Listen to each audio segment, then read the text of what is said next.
नमस्कार। अपना इकोनॉमिक्स के जो सेशन चल रहे हैं उस सेशन में पॉवर्टी देख लिया अपन ने। अब अनएम्प्लॉयमेंट, बेरोजगारी, इसको भी देख लेते हैं। और उसके बाद फिर दो इंडेक्स हैं, उनको और देख लेते हैं। तो ये जो अपने 4-5 लेक्चर हैं, इन लेक्चरों से हमारे 5-7 क्वेश्चनों की व्यवस्था हो जाएगी, इतनी ही हमारी अपेक्षा। ठीक है, चलो। ऑर्गेनाइजर बुक है, यही सही समय है अपनी तैयारी को जांचने का। ये बुक मंगा लेना और इसके प्रीवियस ईयर क्वेश्चंस को अब देख लो। जैसे कि आज तारीख हो गई 7, तो 7 से लेके अगले आने वाले 10 दिन, 17 तारीख तक 10 दिन आप केवल क्या करो, इन क्वेश्चनों को देखो जो पढ़ा है, इनको सॉल्व करने के बाद देखो कि जो मैंने पढ़ा है क्या मैंने उसको पढ़ने के बाद जो क्वेश्चन मेरे से सॉल्व हो रहे हैं या नहीं हो रहे हैं, और उस क्वेश्चन की प्रकृति कैसे है, एग्जामिनर उसको फॉर्म कैसे कर रहा है। तो जो सेकंड है वो आप जब रिवीजन करेंगे तो रिवीजन में आप ध्यान दे पाएंगे कि अच्छा ये पढ़ा तो था मैंने, लेकिन प्रश्न इस प्रकार से पूछा जाता है, तो अब मुझे केवल इसमें इतना ये ध्यान देना है कि कैग के बारे में पूछा तो ऐसे पूछा, हाँ, इलेक्शन कमीशन के बारे में पूछा तो ये पूछा, इसकी मिनिस्ट्री के बारे में ये पूछा तो ये पूछा। क्लियर है? तो ये राइट टाइम है। राजस्थान में सब जगह कुरियर की तो फैसिलिटी हमने दे ही रखी है, फिर भी यदि आपको लगता है कि ऐसे, तो जैसे बीकानेर में है, जोधपुर में अपनी पुस्तक है, अमूमन सभी जगह हैं। और वहाँ पर यदि आपको पुस्तक चाहिए तो उसके लिए मेरा व्हाट्सएप नंबर है, मैसेज कर देना तो आपको ये वाली पुस्तक मिल जाएगी। इसमें सबसे अच्छी बात ये है कि हमने बहुत साइंटिफिकली टॉपिक वाइज इसमें विभाजन तो कर ही रखा है। साथ ही साथ मित्र इसमें 1998 से प्रश्न है, और 2013 में जो कैंसिल पेपर हो गया था वह भी इसमें शामिल कर रखा है।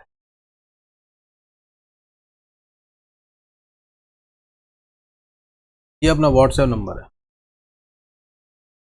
चलिए स्टार्ट करते हैं। बेरोजगारी, बेरोजगारी में कॉन्सेप्ट समझेंगे, प्रकार, कारण, निदान और फ्लैगशिप योजना। फ्लैगशिप योजनाएं आप क्या करेंगे, मेरे व्हाट्सएप नंबर में मैसेज डाल देना, मैं आपको उसको टेलीग्राम पे अपलोड कर दूंगा, देख लेना। चलिए बेरोजगारी शुरू करते हैं। बेरोजगारी में पढ़ना शुरू करते हैं। जो भी विद्यार्थी अभी तैयारी कर रहे हैं, क्या आप सब बेरोजगार हो? क्या नौकरी तो चाहते हो लेकिन आपको नौकरी मिली हुई नहीं है? चाहते हो, मिली नहीं है, इट मीन्स क्या है, ये बेरोजगारी। क्लियर? किसी व्यक्ति द्वारा सक्रियता से रोजगार की तलाश किए जाने के बावजूद जब उसे काम नहीं मिल पाता है तो इस अवस्था को क्या कहते हैं, बेरोजगारी कहलाती है। खूब बढ़िया से तैयारी कर रहे हो, रोज चाह रहे हो बस कोई ऐसी भी नौकरी मिल जाए। पहले अपन ने आईएएस की तैयारी शुरू करी, फिर आरएससी करी, फिर पटवारी पे आ गए। अब जो तैयारी जो भी निकल रही है सबके फॉर्म भर रहे हैं, मतलब तत्परता से सक्रियता से लगे हुए, लेकिन नौकरी नहीं लग रही है। किस श्रेणी में आ गए, बेरोजगारी में। क्लियर है? जैसे कि हमारे शरीर का स्वास्थ्य होता है, ऐसे इकोनॉमी का भी स्वास्थ्य देखा जाता है। उसको कैसे नापते हो कि इस इकोनॉमी में कितने लोगों को रोजगार मिला हुआ है, कितने को रोजगार नहीं मिला हुआ है। तो बेरोजगारी का प्राय हम क्या करते हैं, अर्थव्यवस्था की स्वास्थ्य के मापक के रूप में कह जाती है कि अर्थव्यवस्था है कैसी, मजबूत है, सुदृढ़ है, कमजोर है, कैसी अर्थव्यवस्था है। अच्छी अर्थव्यवस्था होगी तो सबको रोजगार जल्दी से जल्दी मिलता रहेगा, और अगर हल्की व्यवस्था है तो बैठे रहो भैया, जब काम के लिए खाली बैठे हो तो बैठे, मतलब बेरोजगार रहो। क्लियर? टू द पॉइंट चलेंगे, जल्दी करेंगे। बेरोजगारों को सामान्यतः बेरोजगारी दर के रूप में मापा जाता है, जिसे श्रम बल में शामिल व्यक्तियों की संख्या में से बेरोजगार व्यक्तियों की संख्या का भाग देकर प्राप्त किया जाता है। जैसे कि अपन ने देखो कि साहब 100 लोग तैयारी कर रहे हैं, क्या 100 लोग तैयारी करने वाले हैं, या यूं मान लीजिए कि एक गांव में 100 लोग आपके श्रम बल हैं, श्रम बल, ठीक है। अभी श्रम बल में से 25 लोगों की तो नौकरी लगी हुई है, और 75 लोग क्या कर रहे हैं, तैयारी कर रहे हैं नौकरी लगने की। तो ये आपके पास क्या टोटल, तो ये हो गया आपके पास लेबर, इतनी लेबर फोर्स है। और इस लेबर फोर्स में से बेरोजगार कितने हैं आपके, 75। 75 बटा 100 कर दोगे तो आपके आ जाएगा, बेरोजगार व्यक्तियों के बारे में आपको मालूम पड़ जाएगा, मतलब दर मालूम पड़ जाएगी आपको। ठीक है मेरे मित्र? तो गुणा 100 कर दो तो और ध्यान में आ जाएगी। लेकिन ये कितना है, 0.75। कितना है मित्र, 0.75। इतनी क्या है आपके यहाँ पे, बेरोजगारी दर। क्लियर है मेरे मित्र? प्रतिशत में बताना है तो क्या कर दोगे, तो भाग दे दोगे। तो बेरोजगारी दर के रूप में मापा जाता है, जिसे श्रम बल में शामिल व्यक्तियों की संख्या में से बेरोजगार व्यक्तियों की संख्या को भाग देकर प्राप्त किया जाता है। क्लियर? श्रम बल में शामिल व्यक्तियों की संख्या में से बेरोजगार व्यक्तियों की संख्या का भाग देकर तो शामिल किया जाता है। तो थोड़ा सा करेक्ट कर लेना, रबर कहाँ है मेरे में।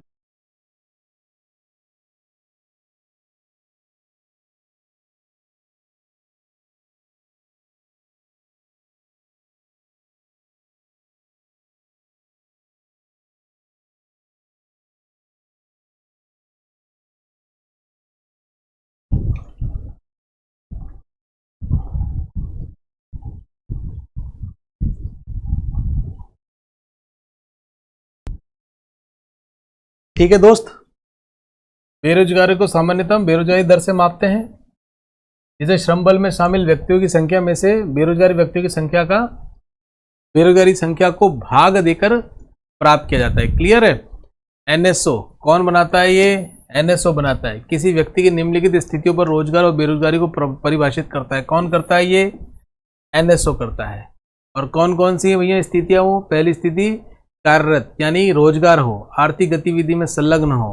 दूसरा काम की तलाश में या काम के लिए उपलब्ध, इसको हम क्या बोलेंगे? बेरोजगार बोलेंगे। काम करना चाहते हो लेकिन आपके पास रोजगार नहीं है, ना तो काम की तलाश में है ना ही उपलब्ध है। क्लियर है। और पहले 2 श्रम बल का गठन करते हैं और बेरोजगारी दर उस श्रम बल का प्रतिशत है जो बिना काम के हैं। बेरोजगारी दर उस श्रम बल का प्रतिशत है जो बिना काम के हैं।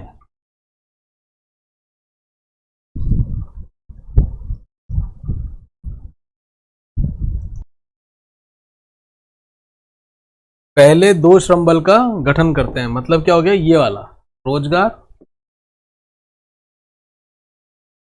और बेरोजगार, और बेरोजगारी दर उस श्रम बल का प्रतिशत है। अब ये सूत्र में देख लो आप, इसका बेसिकली ये इंग्लिश की हिंदी करके ट्रांसलेट करके डालिए तो इसलिए थोड़ी क्लिष्ट हो रही है, जो तारतम्य बनना चाहिए वो नहीं बनता। आप तो बेरोजगारी दर देख लो, मतलब 100 में से हमने देखे थे 75 क्या है? बेरोजगार हैं। टोटल वर्कफोर्स कितनी है? 100 है। कितना आ गया? ये 75 आ गया। कितना आ गया? ये आपकी रेट आ गई 75। क्लियर है। बेरोजगारी श्रमिक बटे कुल श्रम शक्ति गुना 100 कर देंगे तो आपकी बेरोजगारी दर आ जाएगी। क्लियर है मित्र? चलो आगे बढ़ें।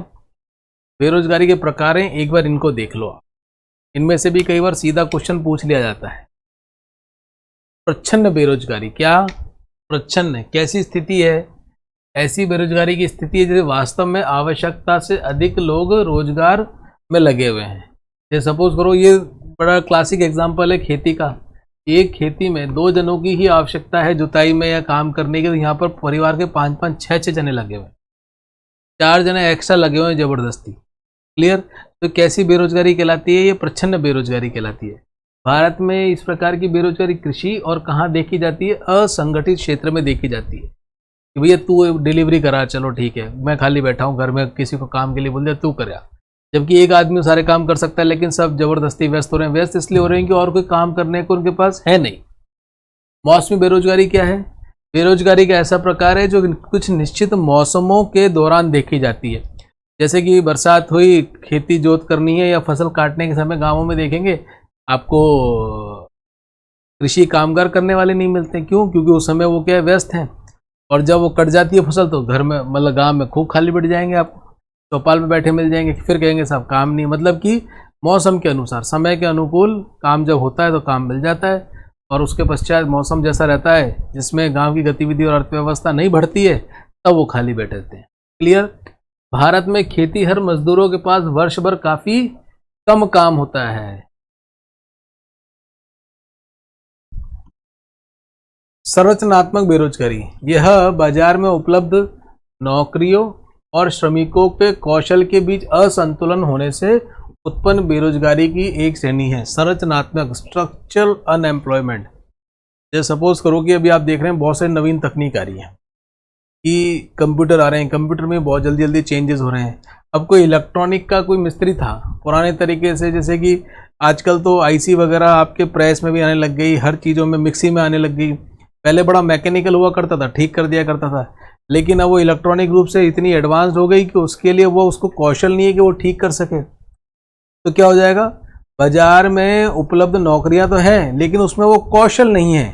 तो ये जो असंतुलन है कि बाजार में नौकरियां तो, लेकिन उस नौकरी के लिए आपके पास कौशल नहीं है। और ये जो खाली बैठा आदमी है, इसको अगर आप स्किल दे दोगे तो वो नौकरी कर लेगा, लेकिन स्किल नहीं है, इसकी वजह से आपके पास क्या, आपको रोजगार नहीं मिल पा रहा है। आप जाते हैं वहाँ पर, सब नौकरी दे दो, कहते हैं कि साहब आपको ये आता है कि एम्बेडेड डिज़ाइन करना आता है कि साहब नहीं आता तो आपको नौकरी नहीं मिलेगी। लेकिन उसको भी आवश्यकता है, एम्प्लॉयर को भी आवश्यकता है। क्लियर। तो जो गैप है, इस गैप के माध्यम से जो बेरोजगारी उत्पन्न होती है उसी को हम क्या कहते हैं? संरचनात्मक बेरोजगारी कहते हैं। बाजार में उपलब्ध नौकरियां और श्रमिकों के कौशल के बीच जो ये असंतुलन है, इससे उत्पन्न होने वाली बेरोजगारी की ये श्रेणी है। भारत में बहुत से लोगों को आवश्यक कौशल की कमी के कारण नौकरी नहीं मिलती है और शिक्षा के खराब स्तर के कारण उन्हें प्रशिक्षित करना और भी मुश्किल हो जाता है। स्पष्ट है? चले आगे। देखो हम थोड़ा बड़ा प्रिसाइज चलेंगे, नहीं तो इसमें मेरे पास बड़े प्यारे प्यारे एग्जाम्पल्स हैं, लेकिन मैं चाहता हूं अभी अपन किस मोड में चल रहे हैं, RS प्री के मोड पे चल रहे हैं। वैसे मेंस में भी आपके काम आ जाएगा। चक्रीय बेरोजगारी क्या है? यह व्यापार चक्र का परिणाम है जहां मंदी के दौरान बेरोजगारी बढ़ती है और आर्थिक विकास के साथ घटती है। भारत में चक्रीय बेरोजगारी का आंकड़े नगण्य है। ये एक ऐसी स्थिति जो अधिकतर पूंजीवादी अर्थव्यवस्थाओं में पाई जाती है। हमारे यहाँ भी बेसिकली पूंजीवादी अर्थव्यवस्था है, लेकिन अभी भी क्या है, पूंजीवादी अर्थव्यवस्था में एग्जैक्ट पूंजीवादी अर्थव्यवस्था के सारे हमारे यहाँ पे जो विशेषताएं वो नहीं है। जैसे पूंजीवादी अर्थव्यवस्था में सरकार का कतई हस्तक्षेप नहीं होता, लेकिन हमारे यहाँ हस्तक्षेप है। क्लियर है? मतलब कहने की बात यह है कि हर एक इकोनॉमी का एक फेज होता है। स्टार्टिंग में इकोनॉमी क्या ग्रोथ करती है, तब आपकी क्या होता है, एम्प्लॉयमेंट भी बढ़ता है। फिर एक स्टेज पर आके ग्रोथ होकर रुक जाती है, जो विकसित देशों में आपको देखने को मिलता है। फिर क्या होता है, फिर आपको बोलेगा साहब अब तो सब कुछ विकसित हो गया, काम ऑटोमेशन हो गया, सारा काम चल रहा है, सबको नौकरी देना संभव ही नहीं है, हम तो उस स्थिति पे पहुंच गए। तभी आप देखें विकसित देशों का विकासशील देशों में कैसे ना कैसे करके वहाँ के बिजनेस पर कैसे कब्जा कर लिया जाए, उसके लिए ये न के प्रकार काम करते रहते हैं। क्यों नहीं करेंगे तो उनके वहाँ तो भैया रोजगारी नहीं है, इतना ग्रोथ ही नहीं है, क्योंकि पाल ली सड़कें बना ली, बिल्डिंग बना दी, सारी उन्होंने टेक्नोलॉजीज लगा दी, तो वहाँ तो अब ग्रोथ होने की गुंजाइश ही बहुत कम है। ग्रोथ होने की गुंजाइश कहाँ है, या तो विकासशील देशों में या अविकसित देशों में, वहीं पर फिर अब ग्रोथ होगी। तकनीकी बेरोजगारी, एकदम से कोई प्रौद्योगिकी में बदलाव आ जाता है जिसके कारण से नौकरियों को नुकसान होता है। 2016 में वर्ल्ड बैंक के आंकड़ों ने भविष्यवाणी की थी कि भारत में ऑटोमेशन के खतरे में बड़ी नौकरियों का अनुपात साल दर साल बढ़ रहा है। बढ़ता है, ये ना 69% गलत आ गया, साल दर साल बढ़ रहा है। ठीक है।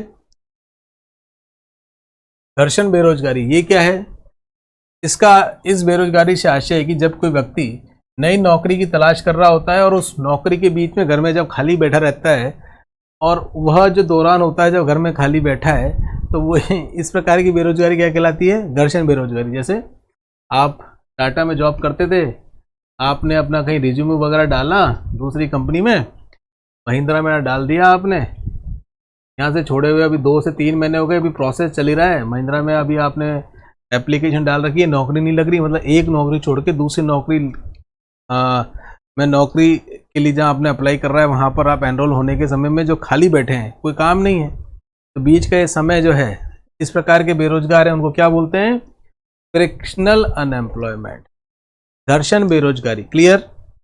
एक ऐसी स्थिति होती है जब कोई व्यक्ति नई नौकरी की तलाश कर रहा होता है या नौकरियों के बीच स्विच कर रहा होता है, तो यह नौकरियों के बीच समय अंतराल जो होता है उससे संदर्भित होता है। क्लियर है?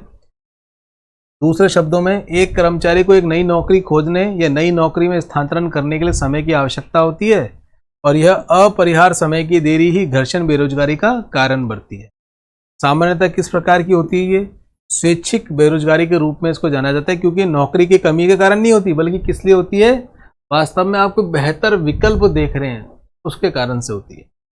सुभेद्य रोजगार, ये क्या है साहब, सुभेद्य रोजगार, इसका मतलब है कि लोग बिना उचित नौकरी अनुबंध के अनौपचारिक रूप से काम कर रहे हैं और इस प्रकार उनके लिए कोई कानूनी सुरक्षा नहीं है। इन व्यक्तियों को बेरोजगार माना जाता है क्योंकि इनके कार्य का रिकॉर्ड कभी भी बताया नहीं जाता, जैसे गिग वर्कर हैं, इस प्रकार के आजकल सुभेद्य रोजगार के अंतर्गत आते हैं। जैसे कि सपोज करो कि मैंने कोई लॉजिस्टिक का काम स्टार्ट किया और कह दिया कि साहब आपको डेली ये लॉजिस्टिक में सप्लाई करके आनी है, अपनी गाड़ी ले आना, आपकी गाड़ी का तेल का मैं पैसा दे दूंगा और आपको ही काम करके।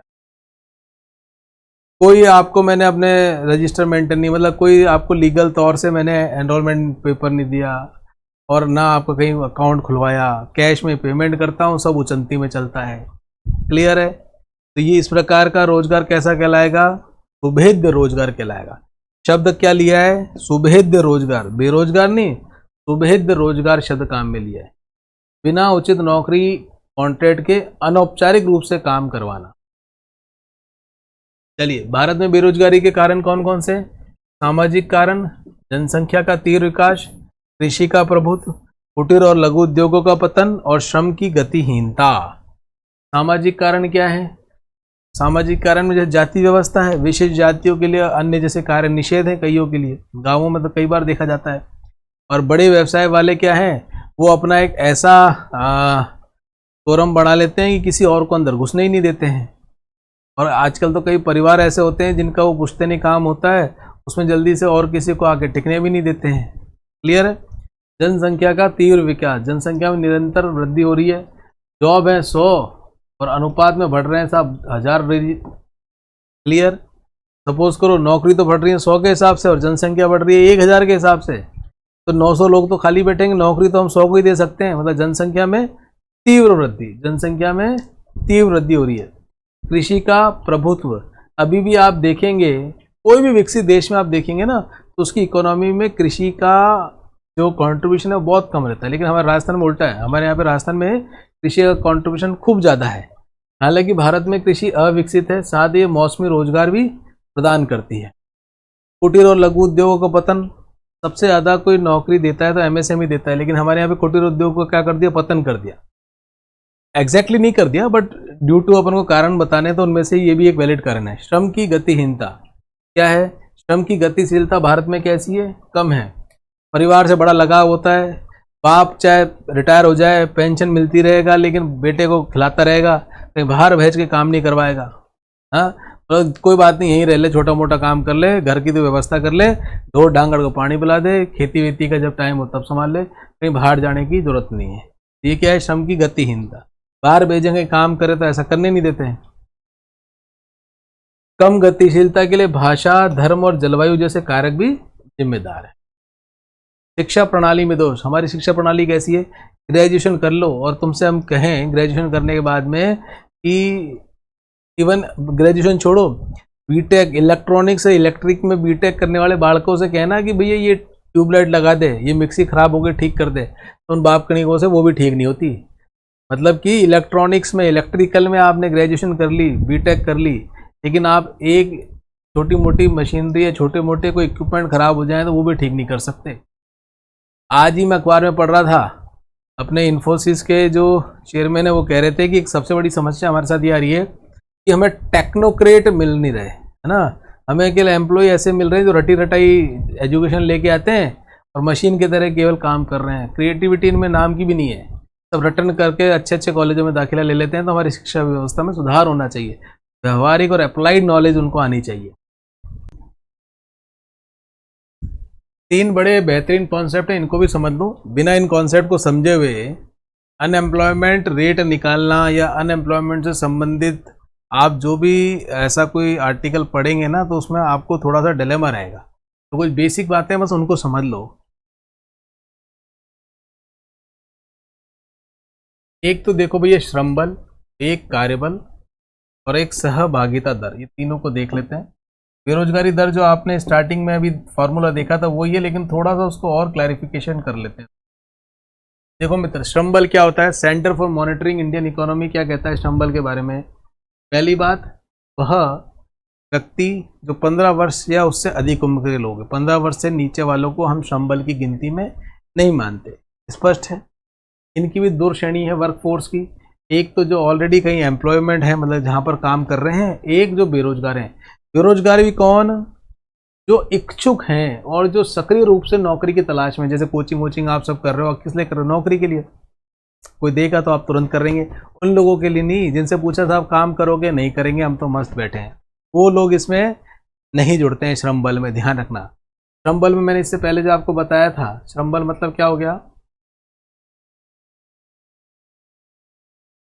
रोजगार में लगे व्यक्ति प्लस बेरोजगार, और बेरोजगार भी कौन से? जो इच्छुक हैं काम के लिए। अइच्छुक जो नहीं, उनको नहीं, जो इच्छुक हैं। इन दोनों को जोड़ दोगे तो क्या आ जाएगा? श्रम बल आ जाएगा। और श्रम बल क्या होते हैं? यह दोनों वह लोग होंगे जिनकी उम्र 15 साल से ऊपर होगी। क्लियर है? अब कार्यबल क्या होते हैं? कार्यबल वह होते हैं श्रम बल का वह भाग जो प्रोडक्शन एक्टिविटी में लगा हुआ है। मतलब कि ये जो रोजगार वाले लोग हैं, ये आपके क्या कहलाते हैं? वर्कफोर्स कहलाते हैं, जो किसी न किसी उत्पादन कार्य में लगे हुए हैं। क्लियर है मित्र? श्रम बल का मजदूरी दर से कोई संबंध नहीं है, क्योंकि इसे व्यक्तियों की संख्या के रूप में मापा जाता है। कभी भी हम जो कोई मजदूरी वगैरह सरकार तय करती है तो उसमें श्रम बल के आंकड़ों को कोई काम में नहीं लेती। ये तो केवल श्रम बल तो संख्या का मालूम करने के लिए कि इतने लोग बेरोजगार हैं, इतने लोग हमारे पास वर्कफोर्स हैं और इतने लोग अपने पास क्या है, टोटल रोजगार और बेरोजगार लोग हैं, ये देखने के लिए करते हैं। क्लियर। सहभागिता दर क्या है? कार्य सहभागिता दर भी इसको कहते हैं। टोटल कुल कार्यबल बटे कुल जनसंख्या। सहभागिता दर कुल कार्यबल का मतलब हो गया जो उत्पादन कार्य में संलग्न है या जिनके पास रोजगार है, बटे पॉपुलेशन में डिवाइड करके मल्टीप्लाई 100 कर दोगे तो क्या आ जाएगी? सहभागिता दर आ जाएगी। क्या आ जाएगी मित्र? सहभागिता दर आ जाएगी। ऐसे ही आपको लेबर फोर्स के लिए पार्टिसिपेशन रेट निकालनी है तो पॉपुलेशन, यहाँ रोजगार है तो ऊपर क्या आ जाएगा? ऊपर श्रम बल आ जाएगा। पॉपुलेशन में श्रम बल में ध्यान रखना दोनों आ जाएंगे। क्लियर। कार्यरत भी और बेरोजगार भी, और 15 साल से ऊपर, और बेरोजगार उसमें वो आएंगे जो काम करने के इच्छुक हैं। ठीक है मित्र। एक और फंडा आप देख लो मित्र, एक होता है अल्प बेरोजगारी जो अविकसित देशों में होती है। इससे क्या आशय है, जैसे अपन ने पॉवर्टी लाइन में एक रेखा देखी थी कि इस रेखा से कम जो भी आदमी भोजन मिल रहा है या पैसे कमा रहा है तो वो क्या कहलाएगा? गरीब कहलाएगा। ऐसे ही हमने एक मानक तय कर रखा है कि 8 घंटे प्रतिदिन और साल में कितने दिन? 373 दिन। इससे कम यदि आपको कहीं रोजगार मिलता है तो आप क्या कहलाएंगे? अल्प बेरोजगार कहलाएंगे। बेरोजगार नहीं कहलाएंगे, अल्प बेरोजगार कहलाएंगे। काम तो मिल रहा है लेकिन आपको अल्प काम मिल रहा है। क्लियर है। 8 घंटे प्रतिदिन कितने दिन के लिए? 273 दिन के लिए। चलिए अब देखो, ये आवधिक श्रम बल सर्वेक्षण रिपोर्ट है, पीरियोडिक लेबर फोर्स सर्वे। ये रिपोर्ट है, क्वार्टरली आती है। पहले तो क्या था, ये 11-12 तक निकालते ही नहीं थे सरकार, पुरानी सरकारें निकालती नहीं थी, इसको लिंगर ऑन करती थी, मस्त रहती थी कि निकाल दी तो निकाल दी। फिर बाद में अब ये क्वार्टरली रिपोर्ट आती है लेबर फोर्स सर्वे की, पीआईबी की। ये लेटेस्ट सर्वे। पीआईबी क्या? प्रेस इन्फॉर्मेशन ब्यूरो है सरकार का। इस प्रकार की रिपोर्ट जनता को देने के लिए रिपोर्ट निकालता रहता है, तो उन्होंने एक समराइज रिपोर्ट निकाली थी, इसको ध्यान कर लो। क्लियर। एक बार इस पर नजर मारनी आपको जरूरी है। क्वार्टरली बुलेटिन निकाला जाता है। क्लियर है मित्र। अब इसमें 2-3 बातें ध्यान करो। लेबर फोर्स आपको मालूम पड़ गया, वर्कर पॉपुलेशन आपको मालूम पड़ गया, अनएम्प्लॉयमेंट रेट बेरोजगारी दर आपको मालूम पड़ी गई। और इसको क्लियर कर लेते हैं, लेबर फोर्स पार्टिसिपेशन रेट ये क्या होती है? ये होती है मेरे मित्र जो लेबर फोर्स है, इतनी पॉपुलेशन में, मतलब लेबर फोर्स बटे पॉपुलेशन, पॉपुलेशन में जो लेबर फोर्स का भाग है वह आपका क्या कहलाता है? लेबर फोर्स पार्टिसिपेशन रेट कहलाता है। पर एक बात का और ध्यान रखना, लेबर फोर्स में दोनों आ जाते हैं, रोजगार प्लस बेरोजगार। और बेरोजगार कौन से वाले? जो काम करने के मेरे मित्र इच्छुक हैं वह, और 15 साल से उनकी उम्र ज़्यादा होनी चाहिए। कुल जनसंख्या में अगर 100 जनसंख्या है उसमें आपकी लेबर फोर्स है सपोज करो 30, मल्टीप्लाई बाय कर दो 100, तो आपकी कितनी लेबर फोर्स पार्टिसिपेशन रेट आ गई? 30%। मतलब इस जनसंख्या में 30% लोग क्या है? लेबर फोर्स के रूप में है, लेबर फोर्स के रूप में है। ठीक है मेरे मित्र। अब उसमें दोनों शामिल हैं, रोजगार वाले भी और बेरोजगार वाले भी। दूसरा है वर्कर पॉपुलेशन रेशो। क्या? Worker population ratio. वही बात है कि जैसे गांव की जनसंख्या 100 है फॉर एग्जांपल, और इसमें काम करने वाले कितने हैं? 10 है, इनको रोजगार प्राप्त है, तो 10% क्या हो गया? वर्कर पॉपुलेशन रेशो आ गया। मतलब कि इस गांव में जो पॉपुलेशन, वर्कर की पॉपुलेशन रेट है, रेशो है, वह कितनी है? 10 है। वह कितनी है? 10 है मेरे मित्र। ठीक है। क्लियर है। चलो तीसरा अनएम्प्लॉयमेंट रेट। अनएम्प्लॉयमेंट रेट हमने पहले देखा ही है, बस ये ध्यान रखना, अनएम्प्लॉयमेंट रेट पॉपुलेशन से नहीं निकलेगा। अनएम्प्लॉयमेंट रेट बताया जाता है कि लेबर फोर्स जो है उस लेबर फोर्स में से कितने लोग बेरोजगार हैं। क्लियर है। तो ये अनएम्प्लॉयमेंट कैसे निकालते हैं?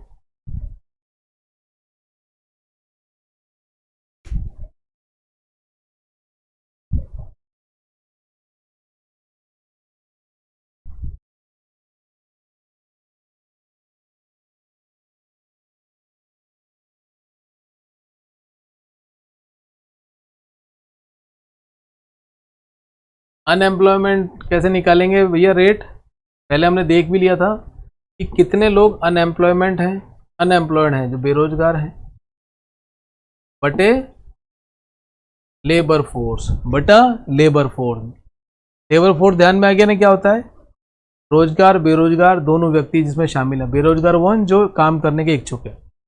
Unemployment rate is defined as the percentage of person unemployed among the person in the labour force. देखो सारे मल्टीप्लाई बाय 100 हो जाएंगे, ध्यान रखना, क्योंकि हम ये परसेंटेज में बताते हैं। LFPR हुआ, WPR हुआ, चाहे UR हुआ, हम इसको कैसे बताते हैं? परसेंटेज में बताते हैं। एक बात और ध्यान रख लेना, एक करंट वीकली स्टेटस होता है। ये क्या होता है करंट वीकली स्टेटस?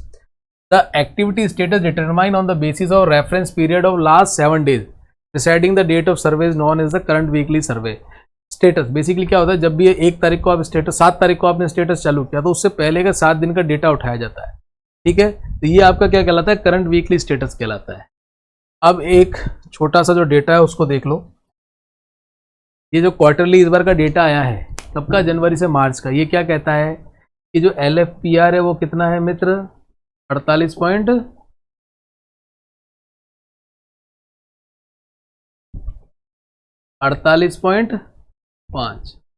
कितना है?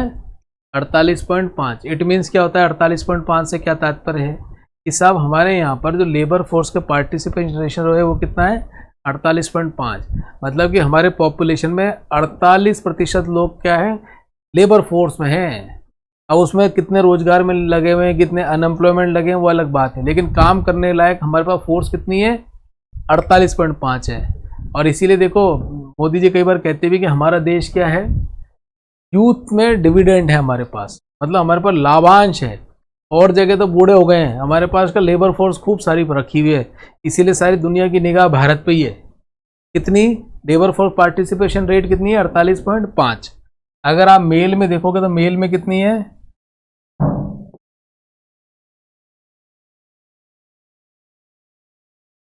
मेल में कितनी है? 73.5। फीमेल में कितनी है? फीमेल में 22.7। भैया कितनी कम है फीमेल में पार्टिसिपेशन रेट? मात्र 22.7। क्लियर? ये डेटा एक बार देख लो। एक दूसरा डेटा मैं आपके साथ ओवरऑल एनुअली शेयर करूंगा, वो ज़्यादा इंपॉर्टेंट है, उसके बाद इसको ध्यान देना, लेकिन फिर भी मोटा मोटा ध्यान कर लो। और वर्कर्स पॉपुलेशन रेशो कितना है? 45.2। कितना है मित्र? 45.2। मेल में 59.1 और फीमेल में 20.6। 45.2 का क्या मतलब है कि भैया हमारी पॉपुलेशन में इतने लोग क्या हैं? काम में कार्यरत हैं। क्लियर है? कहीं ना कहीं उत्पादन कार्य में जुड़े हुए हैं। हमारे यहाँ पे अनएम्प्लॉयमेंट रेट कितनी रही है इस क्वार्टर में? 6.8 रही है। कितनी रही है मित्र? 6.8% रही है। कितनी रही है? 6.8% बेरोजगारी की दर रही है। क्लियर है? महिलाओं में ज़्यादा है 9.2, फीमेल और मेल में कम है 6.0। ये डेटा ध्यान में आ गया। छोटी सी बात ध्यान रखना, अब भैया ये NSO और CSO को मिला के क्या बना दिया है? NSO बना दिया है। 23 मई 2019 को इनका इंटीग्रेशन करके क्या बना दिया? डिपार्टमेंट A की NSO बना दिया। स्पष्ट है? ये ध्यान रखना। और ये जो PLFS कौन निकालता है? लॉन्च बाय NSSO 2017 से under MOSPI, ministry of statistical and programme implementation. इस मिनिस्ट्री के अंतर्गत NSSO क्या करता है? ये PLFS सर्वे निकालता है। ये ध्यान रखना।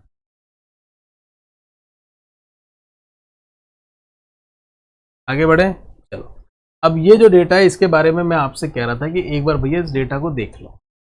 ये कहीं और फालतू दिमाग मत लगाना। बड़े बड़े मैंने देखा था कि एक मेरे पास किसने भेजा था, वो भी हमारे मित्र हैं, उनकी PPT भेजी थी। मेहनत तो खूब करी थी, लेकिन मेरे मित्र ये डेटा संपूर्ण है, इस डेटा के अलावा मत देखना। PhD नहीं करनी है आपको, नहीं तो एग्जाम नहीं निकलेगा। जो प्रिसाइजली डेटा बता रहा हूं उनको देखते जाओ बस आप। ये एनुअल रिपोर्ट है 21-22 की, ये लेटेस्ट है। ठीक है मित्र, ये बिल्कुल लेटेस्ट है। ये लेटेस्ट रिपोर्ट है 21-22 की। क्लियर? इसमें आप देखना कितने LFPR हैं, कितने वर्किंग पॉपुलेशन रेशो है, कितने अनएम्प्लॉयमेंट रेट है। सबसे पहली बात ये देख लो कि हमारे यहाँ पर ये सारे 15 साल से ऊपर के हैं। क्लियर? हमारे यहाँ पर अनएम्प्लॉयमेंट रेशो कितना है 21-22 में? 4.1 कितना है 4.1। अच्छा लास्ट क्वार्टर में कितना रहा है 6.8, मतलब कि बेरोजगारी दर बढ़ गई है। क्या ये अच्छा संकेत है कि अच्छा संकेत नहीं है? इसलिए कई बार आप देखोगे कि जब भी डिबेट होती है टीवी में तो विपक्षी पार्टी क्या कहती है सरकार पर, कैसी बात करते हो, पिछले साल तो 4.8% दर थी और इस क्वार्टर में आप देखो बेरोजगारी दर बढ़ के 6.8 हो गई है। खूब डिबेट में चलता है। क्लियर? 4.1% अनएम्प्लॉयमेंट रेट थी कब 21-22 में। अच्छा LFPR कितनी थी 55.2, मतलब कि पॉपुलेशन में इतनी लेबर फोर्स हमारे पास थी। अब पॉपुलेशन में काम करने वाले उत्पादन कार्य में लगे हुए कितनी थी 52.9, मतलब 48% लोग आराम से घर बैठे खाना खा रहे हैं। देश के प्रोडक्शन में उनका कोई योगदान नहीं है। क्लियर है मेरे मित्र? चलो अब इसमें अर्बन में देख लेते हैं और रूरल में देख लेते हैं। एक ट्रेंड का आप हमेशा ध्यान रखना, हमेशा अर्बन से ज़्यादा आपको रूरल में क्या मिलेगी LFPR मिलेगी और WPR मिलेगी। लेबर फोर्स रूरल में ज़्यादा है, वर्किंग पॉपुलेशन रूरल में ज़्यादा है, और ये क्योंकि LFPR और WPR ज़्यादा है तो आपका जो अनएम्प्लॉयमेंट रेट है वह भी गांवों में आपको कम मिलेगा। या मोटा मोटा ध्यान कर लेना, मतलब गांवों में आपके पास साधन कम है रोजगार के। ठीक है,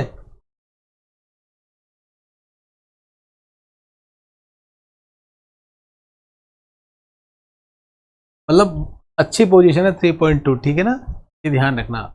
इसके बनिस्पत सिटी के बनिस्पत, मतलब अनएम्प्लॉयमेंट रेट यहाँ पर कितनी है 6.3 और गांव में कितनी है लगभग आधी 3.2। क्लियर है मेरे मित्र? और 4.1 आप तो एक तो ये रूरल प्लस अर्बन का डेटा विशेष तौर पे ध्यान रखना।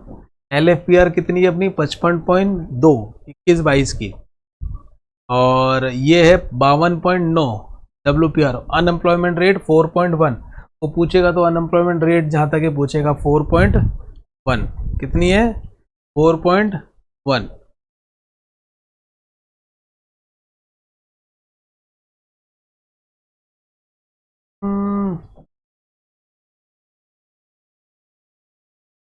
और ऑल इंडिया का डेटा देख लो, ऑल इंडिया का डेटा और देख लो। ये तो था 15 एज से अधिक वालों का डेटा, और ऑल इंडिया में क्या सारे एज है इसमें, इसमें सारे एज वाले आ गए। क्लियर है मेरे मित्र? ये है 41.3 और 39.6 WPR। LFPR कितना है 41.3 और WPR कितना है 39.6 ऑल एज की अगर क्वेश्चन पूछता है तो। बाकी आपका अनएम्प्लॉयमेंट रेट समान रहेगा 4.1 और 3.2। क्लियर है?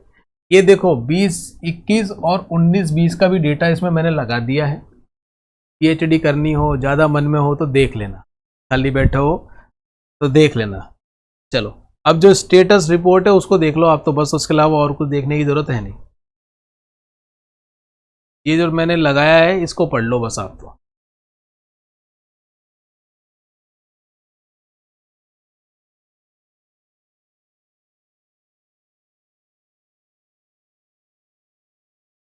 इस रिपोर्ट के मुताबिक देश की नियोजित शक्ति में कृषि क्षेत्र की हिस्सेदारी 45.5% है, जो कि 20-21 के 46.5% से कम है। मतलब कि कृषि क्षेत्र में हिस्सेदारी कम हुई है। अच्छी बात है बुरी बात है? ये बढ़िया बात है ना। कृषि क्षेत्र पे हमारा दबाव एम्प्लॉयमेंट का कम से कम होना चाहिए। दूसरी बात, महामारी प्रेरित आर्थिक व्यवधानों के कारण लोगों का कृषि की ओर पलायन स्पष्ट रूप से पूरी तरह से कम नहीं हुआ है। इनका कहने का मतलब ये कितना सा कम हुआ है 46.5 से 45.5, पूरा एक कम ही हुआ है। ठीक है, 1% ही कम हुआ है। इट मीन्स कि अभी भी अधिकतर लोग किसी में ही रोजगार रूप में लगे हुए हैं। दूसरे शब्दों में संरचनात्मक परिवर्तन अर्थात खेतों से कारखानों में ज़्यादा श्रम का हस्तांतरण नहीं हो रहा। इट मीन्स कि यूँ कह लीजिए कि भैया जो फैक्ट्रीज वगैरह हैं, कारखाने इत्यादि हैं, वहाँ पर या तो एम्प्लॉयमेंट जनरेशन नहीं हो रहा या वो इनकी स्किल्ड की कमी है।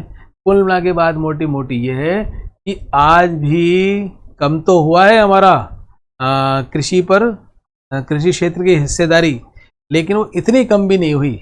आज भी वो बहुत बड़ा रोजगार का साधन बना हुआ है। NSO ने अप्रैल 2017 में PLFS का शुभारंभ किया था। क्लियर। एनएसओ ने अप्रैल 2017 में पीएलएफएस का शुभारंभ किया था, मैंने स्टार्टिंग में आपको बता दिया।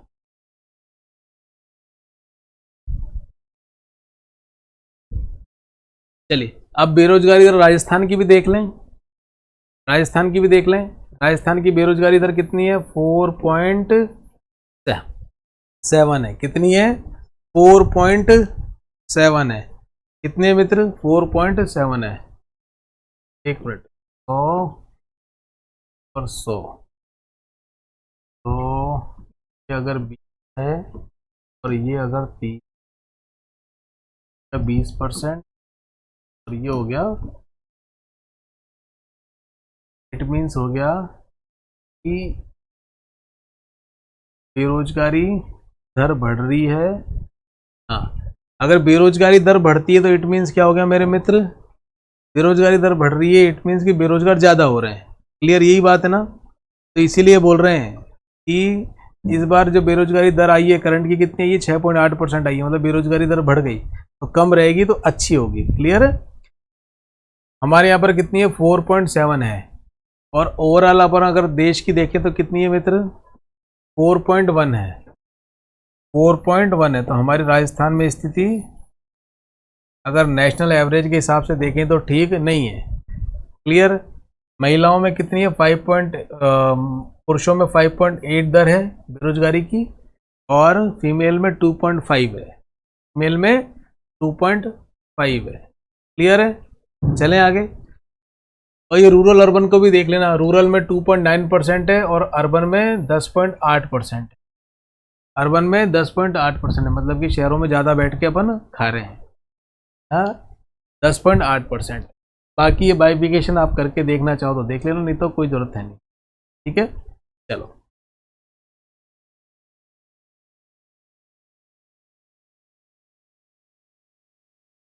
अब देखो छोटी छोटी बातें हैं जो इंपॉर्टेंट है, मेंस के लिए तो इंपॉर्टेंट है, लेकिन कॉन्सेप्चुअलाइज भी यदि आपसे पूछ ले जाए तो उसको भी ध्यान कर लेना। एक होता है मित्र अपना जॉबलेस ग्रोथ, कि देश में ग्रोथ तो खूब हो रही है लेकिन नौकरी पैदा नहीं हो रही। क्या नहीं हो रही? नौकरी पैदा नहीं होती। जब अर्थव्यवस्था में वस्तुओं और सेवाओं के उत्पादन में तो वृद्धि हो रही है, परंतु रोजगार के अवसरों में अनुपातिक रूप से उतनी वृद्धि नहीं हो रही।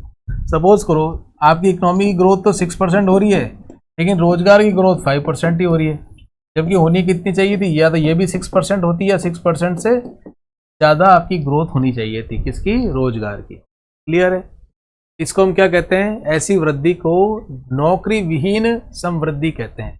क्या कारण है इसके? तो जटिल श्रम कानून, पूंजीगत उद्योग पर अधिक बल, एमएसएमई क्षेत्र की उपेक्षा, सेवा क्षेत्र का रोजगार सृजन में कम योगदान जबकि इसकी समृद्धि में योगदान ज़्यादा है।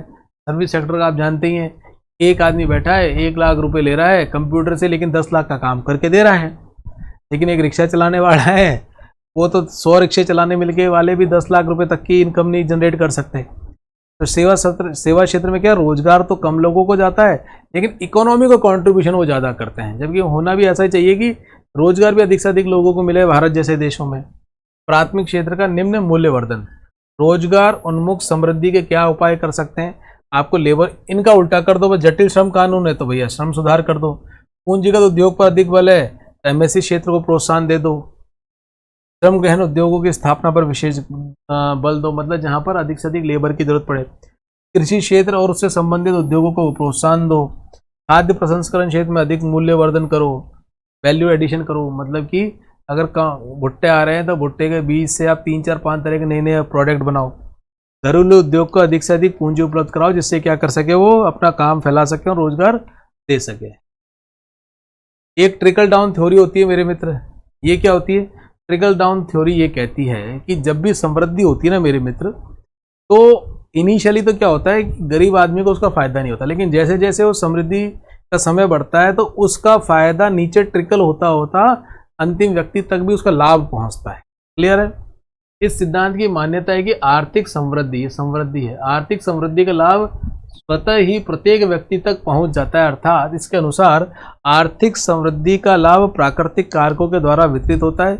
यदि इसे बलपूर्वक वितरित किया जाए तो ये अनुत्पादक हो जाता है। क्या हो जाता है?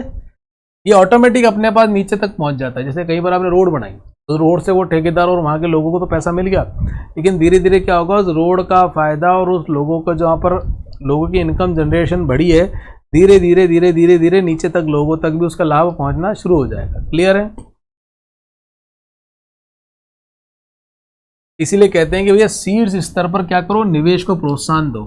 जब हम अडानी को कहते हैं कि यहाँ 1000 करोड़ का कोई प्रोजेक्ट लगाओ और सरकार उसको कहती है कि हाँ भाई ये ज़मीन भी ये ले लो, ये भी ले लो, आप काम शुरू करो, ठीक है, उसके पीछे कारण यही है कि वो लगेगा तो धीरे धीरे आसपास क्षेत्र में अपने आप रोजगार क्रिएट हो जाएगा। गरीबी को कम करने और समावेशी विकास का एक तरीका हो सकता है। गिग इकोनॉमी क्या है? ये अर्थव्यवस्था में अनुबंध श्रमिकों की संख्या बढ़ जाती है तो उसे गिग इकोनॉमी कहते हैं।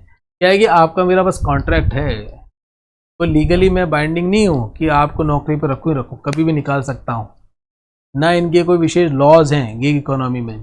कि जितने भी आपके जोमेटो फोमेटो और आजकल के जो आपने मुझे बोला कि साहब 2 दिन पढ़ा के चले जाओ, तो मैं 2 दिन पढ़ाने आ गया, तो मैं गिग इकोनॉमी का ही पार्ट हूँ एक तरीके से, ठीक है?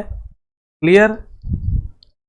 ये निश्चित रूप से रोजगार के अवसर सृजित करता है, लेकिन रोजगार की प्रवृत्ति स्थायी और अनौपचारिक होती है। क्या? अस्थायी है मेरे मित्र, है ना, स्थायी नहीं, अस्थायी एवं अनौपचारिक होती है। इसके अंदर व्यक्ति को ना ही नियमित वेतन मिलता है, ना ही उसे सामाजिक सुरक्षा प्राप्त होती है। श्रम कानून में भी इससे संबंधित व्यापक जटिलता के कारण भारत में गिग इकोनॉमी का आकार बढ़ता जा रहा है। मतलब कोई नकेल ही नहीं है। बाकी में तो आप एम्प्लॉयज़ का डेटा मेंटेन करो, उनका अकाउंट खुलवाओ, उनके अकाउंट में सैलरी वगैरह डलाओ। गिग इकोनॉमी इसके वर्करों के साथ कोई लफड़ा नहीं है, सब उचंती खाते में काम चलता रहता है। ठीक है मित्र, ये फिलिप्स कर्व है, ये और देख लो। ये क्या बताता है? ये बताता है कि जैसे जैसे मुद्रास्फीति आपकी इन्फ्लेशन बढ़ती है इनिशियली, तो आपकी अनएम्प्लॉयमेंट जो है, या अनएम्प्लॉयमेंट दर मतलब बेरोजगारी दर है ना,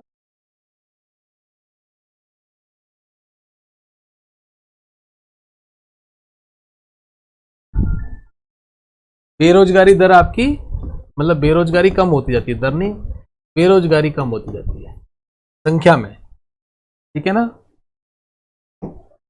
दोनों परसेंटेज में कम होती जाती है। देख लो कैसा होता है ये इस प्रकार से कर्व होता है कि जैसे कि आपकी 4% बेरोजगारी दर थी, 3% थी, तो आप देखेंगे 6% आपकी अनएम्प्लॉयमेंट रेट थी, मतलब अनएम्प्लॉयमेंट ज़्यादा था।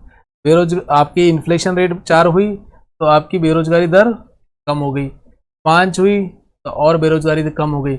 लेकिन धीरे धीरे क्या होता है, फिर बाद में ये जो आपका कर्व है एक सीमा तक ही होता है, लेकिन इसके बाद यदि 8, 9, 10 इन्फ्लेशन रेट बढ़ जाएगी तो भैया बेरोजगारी दर कम नहीं होगी, उल्टा फिर बेरोजगारी बढ़ने लग जाएगी। एक सीमा तक ही काम करती है। तो इन्होंने ये फिलिप्स कर्व के माध्यम से रिलेशन बताया है कि यदि इन्फ्लेशन रेट बढ़ती है तो अल्पकाल के लिए बेरोजगारी और मुद्रास्फीति के बीच में विपरीत संबंध होता है।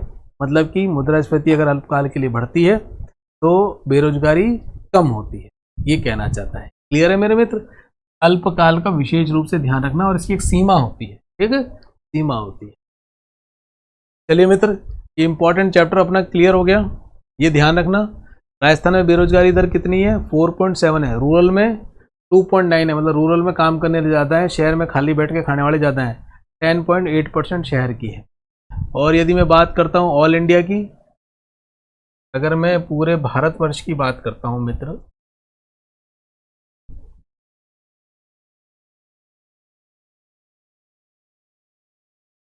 की फाइंडिंग अपने 21-22 की रिपोर्ट की क्या है, कितनी है बेरोजगारी दर? 4.1% है, 4.1% है। लेकिन अब बढ़ के कितनी हो गई है?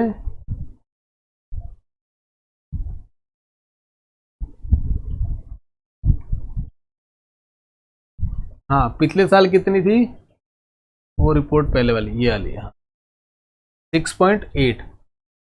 अब बढ़ गई है ना, तो पहले मामला ठीक था 4.1। ठीक है मेरे मित्रों, और ये दोनों का कंबाइंड डेटा भी याद कर लेना। LFPR कितनी है? 55.2, और WPR कितनी है? 52.9। और एक बात का ध्यान हमेशा रखना, हमेशा WPR LFPR से कम होगी, ये तो पक्की बात है। और तो ये डेटा एक बार आप नज़र मार लेना, वो इम्पॉर्टेंट है। NSA और CSO 19 में दोनों को मिला दिया, इस पर स्टेटमेंट बेस्ड क्वेश्चन आ सकता है। 2017 से NSSO लॉन्च कर रहा है इसको, OSPI के अंडर में, 1950 में एनएसएसओ फॉर्म हुआ था। हमने श्रम बल, कार्यबल और सहभागिता दर देख ली स्टार्टिंग में। फिर हमने पॉवर्टी के कुछ बेसिक अवधारणाएं थी, कितने प्रकार के बेरोजगारी थी, उनको हमने समझा। तो भैया इंपॉर्टेंट चैप्टर है। लास्ट के 2-3 जो डेटा मैंने आपके साथ डिस्कस किए हैं ये भी इंपॉर्टेंट है। चलिए मित्र, बहुत बढ़िया, राम राम।